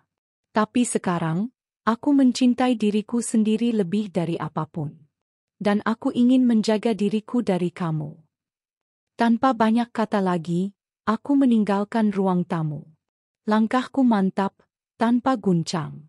Dari jendela kamar, aku melihat mereka mulai mengemasi barang. Tidak ada teriakan. Tidak ada makian. Hanya keheningan, karena tak ada lagi alasan untuk melawan. 2 jam kemudian, mobil pengacara datang. Satpam menyaksikan mereka membawa koper dan beberapa kardus. Aku tidak keluar lagi. Aku hanya menunggu hingga suara mesin mobil itu menjauh dari gerbang rumahku. Aku duduk sendiri di ruang tamu. Rumah itu kini sepi, tapi tidak lagi terasa menyakitkan. Justru terasa seperti rumah yang baru, bebas dari bayang-bayang, bebas dari dusta. Hari itu, aku bukan hanya menyelesaikan sebuah babak. Aku membuka hidup baru. Bukan sebagai istri yang ditinggalkan, tetapi sebagai perempuan yang memilih untuk tidak tinggal di tempat yang salah. Masih terpatri jelas dalam pikiranku. Pagi itu seperti panggung yang telah kutata sejak lama. Bukan untuk menunjukkan dendam, melainkan untuk memperlihatkan batas. Dan ketika segalanya sudah sah, ketika penghulu telah pulang, ketika akad yang mereka idamkan telah terlaksana, tak ada lagi alasan untuk bertahan. Kini mereka adalah suami istri, dan bukan lagi bagian dari kehidupanku. Duduk sendiri di kursi rotan pojok ruang tamu, aku menyeruput teh hangat yang telah dingin. Senyap menyelimuti rumah yang sebelumnya penuh hiruk-pikuk konflik emosional. Tak ada suara dari lantai atas, hanya sesekali bunyi benda jatuh tergesa. Mungkin koper yang ditarik kasar, atau emosi yang tak bisa dilampiaskan. Setengah jam berlalu, lalu 1 jam. Aku menunggu dengan sabar. Bukan karena ingin memperpanjang waktu mereka di rumahku, tapi karena aku tahu, dalam setiap pengusiran yang adil, Seseorang perlu memberi waktu pada yang diusir untuk menyadari apa yang mereka korbankan. Tepat 2 jam sejak kututup map berisi dokumen rumah dan saham, aku berdiri, menyiapkan diriku untuk pernyataan terakhir. Aku menaiki anak tangga satu persatu, tanpa tergesa. Di atas, pintu kamar utama terbuka, koper besar tergeletak di depan. Sementara Arya berdiri di ambang pintu, mengenakan jaket yang dulu kubelikan sebagai hadiah ulang tahun. Perempuan itu duduk di tepi ranjang. Wajahnya mulai basah oleh air mata, entah karena marah, malu, atau hanya syok dari realita yang baru saja menampar. Kami tak punya tempat yang layak, Arya memulai. Suaranya lebih pelan daripada biasanya, dan untuk pertama kalinya, tidak terdengar sombong. Aku tahu, jawabku singkat. Itulah kenapa aku dan pengacara sudah mencarikan kalian kontrakan sementara. 3 bulan ke depan sudah dibayar lunas. Setelah itu, kau bisa mencari sendiri, Arya. Aku tahu kau cukup cerdas untuk tetap bertahan.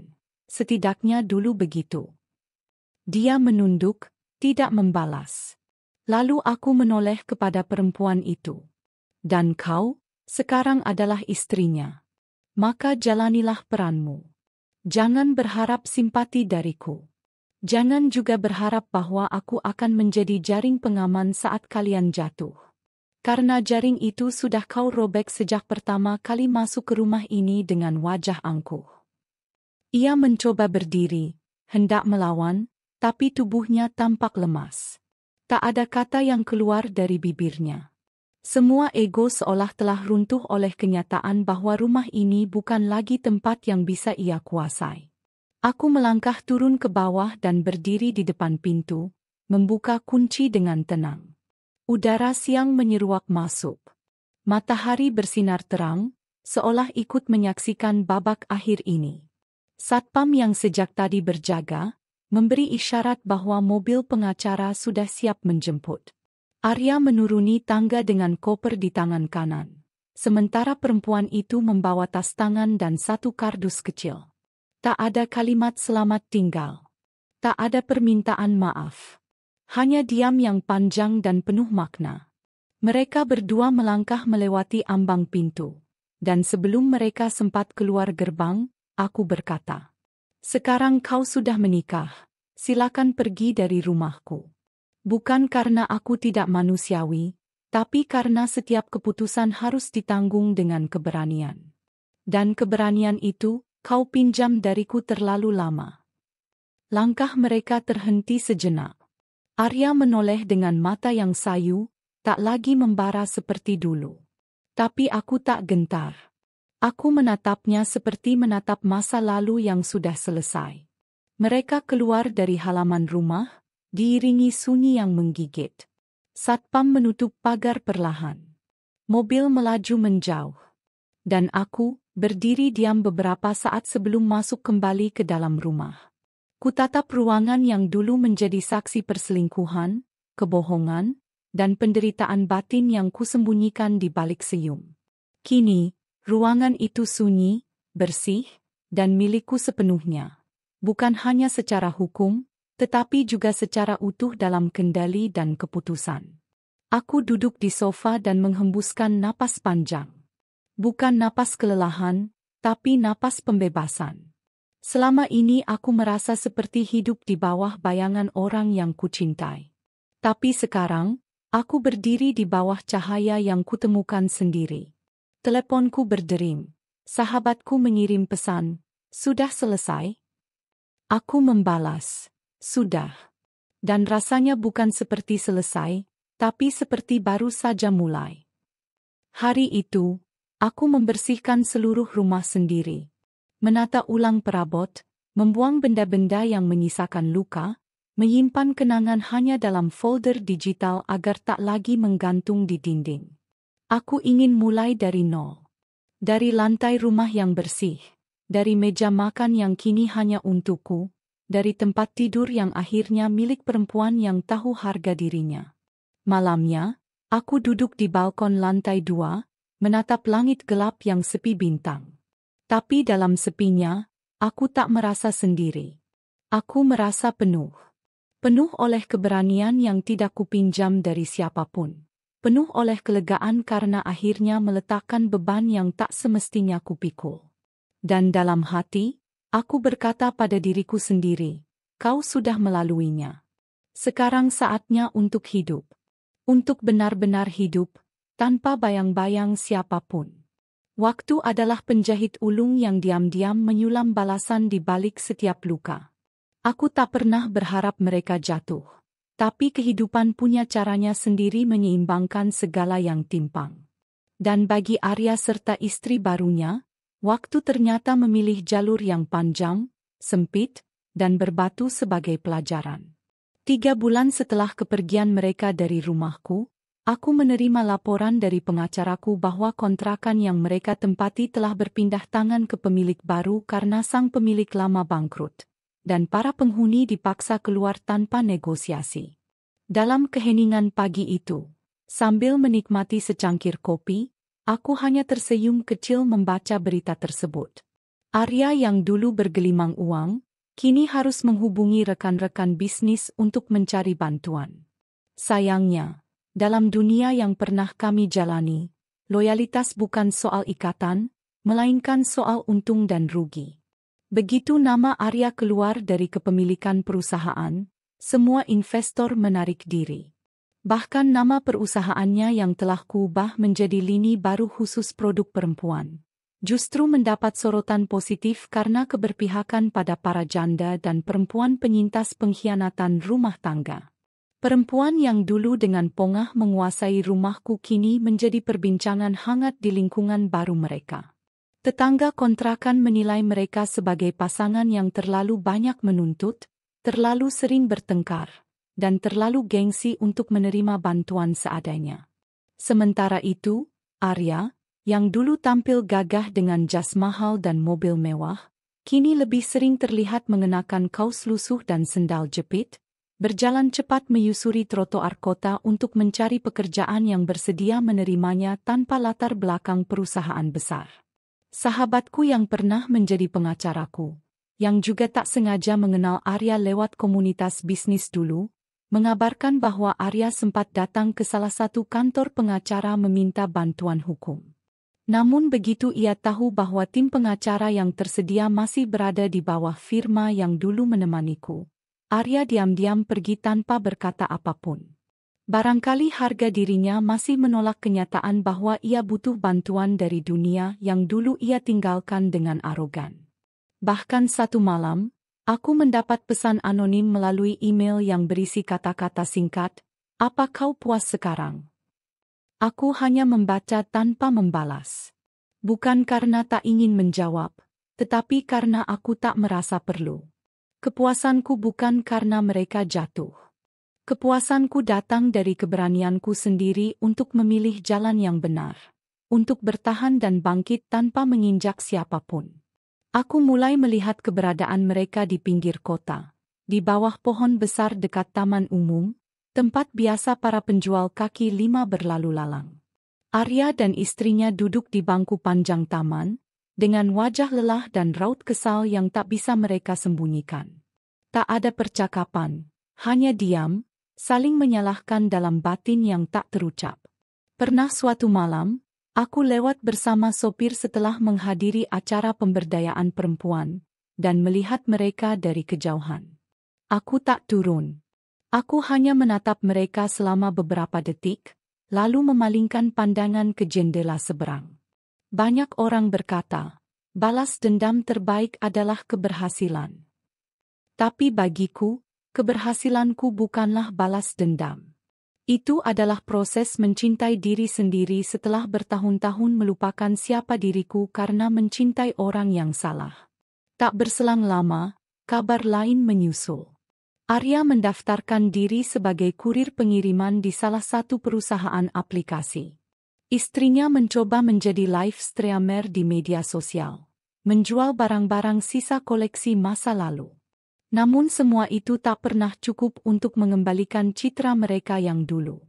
Dunia maya tidak mudah menerima wajah-wajah yang dulu arogan kini memohon simpati.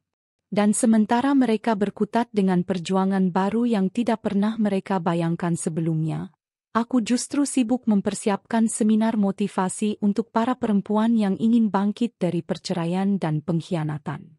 Aku berdiri di panggung-panggung kecil dan besar, menyampaikan kisahku tanpa menyebut nama, tanpa membawa dendam. Aku hanya ingin menjadi saksi bahwa luka bisa sembuh, asal tidak disimpan dalam diam. Dalam suatu sesi tanya-jawab, seorang perempuan paruh baya bertanya, "Apa yang membuatmu tidak jatuh seperti mereka? Apa yang membuatmu bertahan, bahkan bangkit lebih kuat?" Aku tersenyum, lalu menjawab, "Karena aku tidak menyimpan racun dalam dada. Karena aku memilih untuk membuang marah, tapi menyimpan pelajaran. Dan karena aku tahu, hidup yang baik tidak dibangun dari kebencian, melainkan dari penghargaan pada diri sendiri." Seketika ruangan hening, dan beberapa hadirin menunduk, mungkin terharu, mungkin merenungi kisahnya masing-masing. Malamnya, ketika aku sampai rumah, aku menyalakan lampu taman dan duduk di teras, seperti dulu. Tapi kali ini tidak ada tangis, tidak ada hati yang terkoyak. Yang ada hanyalah kelegaan. Karma memang tidak pernah salah alamat. Tapi aku tidak menunggu karma. Aku berjalan lebih dulu. Dan karena itulah, saat karma datang, aku sudah terlalu jauh untuk menoleh. Hari-hari kini terasa berbeda. Lebih ringan, lebih jernih, dan lebih jujur. Tidak ada lagi keraguan dalam setiap langkahku. Tidak ada lagi kompromi yang mengorbankan diriku sendiri atas nama kesetiaan yang salah tempat. Dan yang lebih menenangkan, tidak ada lagi luka yang kupendam hanya karena takut dianggap istri yang gagal. Setiap pagi, aku bangun tanpa rasa cemas. Aku membuka jendela, menghirup udara yang tak lagi pengap oleh beban rumah tangga yang dulu kupikul sendirian. Di meja makan, hanya ada satu cangkir kopi, satu piring roti gandum, dan satu orang yang belajar kembali mencintai dirinya sendiri, aku. Bisnis baruku berkembang cepat. Bersama sahabat-sahabat perempuan yang juga pernah mengalami luka serupa, kami mendirikan jaringan usaha yang tidak hanya memberi penghasilan, tapi juga memberdayakan. Kami membuka pelatihan keterampilan, mengajar manajemen keuangan rumah tangga, bahkan menyediakan konseling hukum bagi perempuan yang ingin keluar dari hubungan yang merugikan. Kami bukan korban, kami penyintas. Dan kami tahu, tidak semua orang seberuntung kami menemukan jalan keluar. Itulah kenapa kami tidak hanya menjual produk, tapi juga menyebarkan semangat. Suatu hari, aku diundang menjadi pembicara di acara nasional bertema Perempuan dan Keberanian. Di hadapan ratusan hadirin, aku berdiri dengan tubuh tegak dan suara mantap. Tidak ada rasa gugup seperti pertama kali. Kali ini, aku tidak bercerita tentang dikhianati, tapi tentang bagaimana sebuah pengkhianatan bisa menjadi gerbang menuju versi terbaik dari diriku. Dulu aku takut kehilangan suami, ucapku, karena aku pikir hidupku akan hancur tanpanya. Tapi ternyata, yang hancur adalah diriku saat masih bersamanya. Dan ketika aku kehilangan dia, aku justru menemukan kembali siapa aku sebenarnya. Tepuk tangan menggema. Bukan karena kisahku hebat, tapi karena mereka melihat pantulan diri mereka di setiap kalimat yang kuucapkan. Aku bukan pahlawan. Aku hanya perempuan biasa yang memilih untuk tidak diam saat disakiti. Beberapa media menuliskan kisahku, tentu tanpa menyebut nama mantan suamiku. Bukan karena aku melindunginya, tapi karena aku tidak ingin kisahku dikenal karena penderitaan. Aku ingin dikenal karena bagaimana aku bangkit dan bertumbuh. Malamnya, dalam perjalanan pulang, aku membuka pesan di ponselku. Ada puluhan pesan dari peserta seminar. Sebagian besar berisi ucapan terima kasih karena aku membuka mata mereka, karena aku memberi harapan. Namun satu pesan membuatku terdiam. Itu dari nomor asing, isinya. "Terima kasih sudah mengusir kami. Kalau tidak, aku mungkin masih jadi perempuan yang menyakiti perempuan lain." Sekarang aku sadar, ternyata aku pun bisa dicintai tanpa harus merebut milik orang. Aku membaca pesan itu berulang-ulang, tidak langsung membalas. Butuh beberapa saat sampai akhirnya aku bisa menarik napas dalam-dalam dan mengucapkan dalam hati. Akhirnya, dia belajar sesuatu juga. Aku tidak tahu apakah pesan itu dari perempuan yang dulu merebut suamiku atau bukan. Tapi entah mengapa, aku percaya itu darinya. Dan kalau benar, maka aku lega. Setidaknya, satu orang lagi tersadar sebelum semuanya terlambat. Esoknya, saat membersihkan rak buku di ruang tamu, aku menemukan album foto lama. Di dalamnya, ada potret pernikahan kami, wajahku yang polos dan Arya yang dulu begitu kucintai. Aku menatap gambar itu, bukan dengan amarah, tapi dengan rasa terima kasih. Bukan karena dia membuatku menderita, tapi karena dia memberiku alasan untuk bangkit. Kalau bukan karena pengkhianatan itu, mungkin aku masih hidup dalam versi lemah dari diriku sendiri. Tak berani berkata tidak, tak tahu batas, dan terlalu takut ditinggalkan. Kini, aku bahkan bersyukur pernah disakiti. Karena dari situlah aku belajar bahwa mencintai orang lain tidak boleh mengorbankan cinta pada diri sendiri. Bahwa pernikahan bukan tentang bertahan mati-matian, tapi tentang tumbuh bersama. Dan jika yang satu berhenti tumbuh, maka yang lain tidak wajib ikut mati. Aku menutup album itu, menyimpannya kembali. Biarlah jadi arsip masa lalu yang tidak akan kuhapus, tapi juga tidak akan kuputar kembali. Aku berjalan keluar rumah, ke halaman belakang tempat aku menanam bunga-bunga yang dulu kupelihara untuk membuat rumah lebih indah. Kini bunga-bunga itu tumbuh lebih subur, lebih segar. Mungkin karena rumah ini tak lagi dihuni oleh kebohongan. Mungkin karena aku tak lagi merawat luka, tapi merawat kehidupan.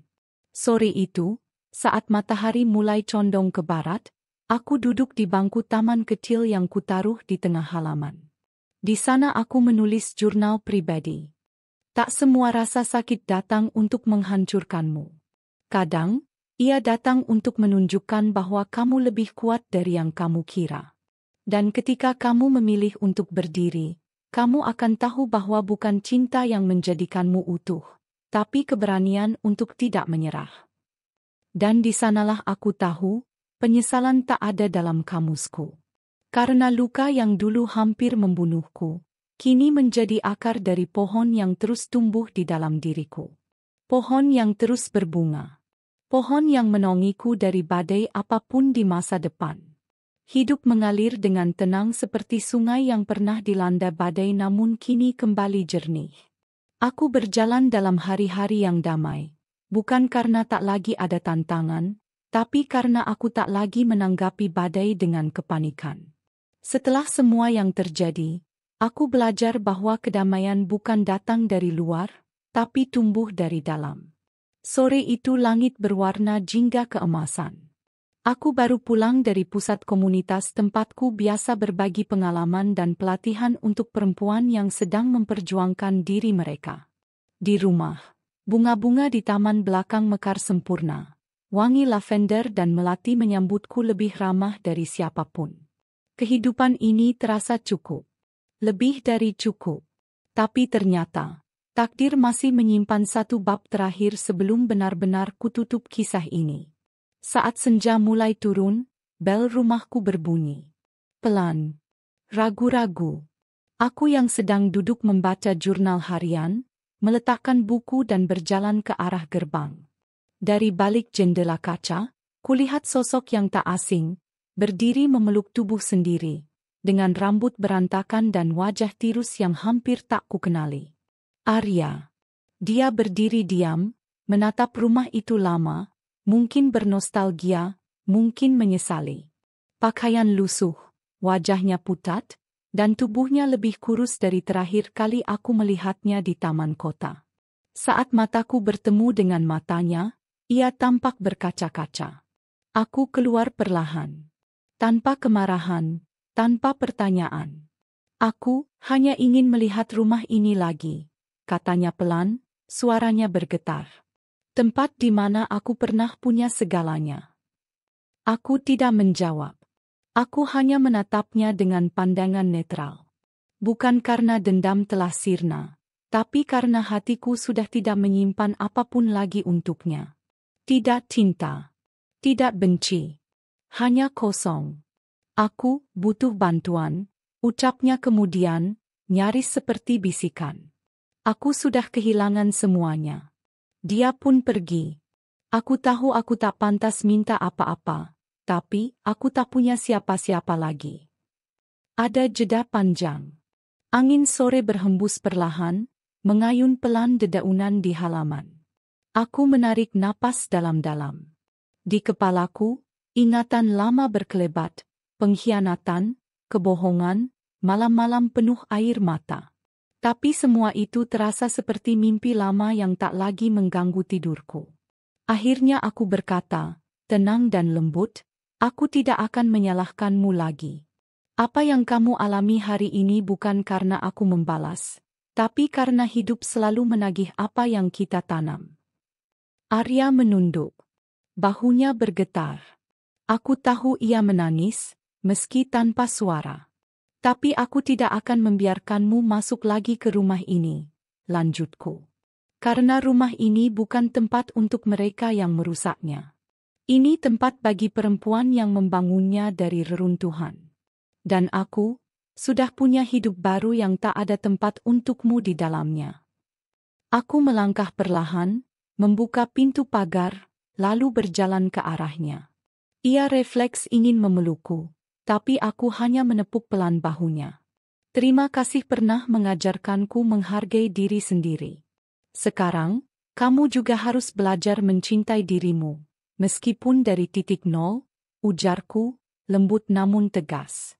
Aku lalu berjalan kembali ke dalam, menutup pagar, dan tidak menoleh lagi. Tidak karena aku kejam, tapi karena aku telah selesai. Tidak ada bab yang tertinggal. Tidak ada kalimat yang harus disesali. Di dalam rumah, aku menyalakan lampu ruang tengah, duduk di kursi favoritku, dan tersenyum kecil sambil menatap cahaya senja yang menyelinap lewat jendela. Aku tahu, tidak semua kehilangan adalah kutukan. Kadang, kehilangan adalah jalan pulang, kembali ke diri sendiri, ke nilai-nilai yang sempat hilang saat terlalu sibuk mencintai orang lain.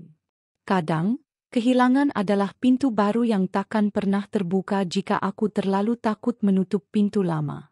Malam pun turun perlahan. Rumahku tetap hangat. Hatiku tetap damai. Dan hidup, akhirnya, benar-benar mulai dari awal. Tanpa luka, tanpa beban, hanya keberanian dan keyakinan bahwa aku pantas bahagia.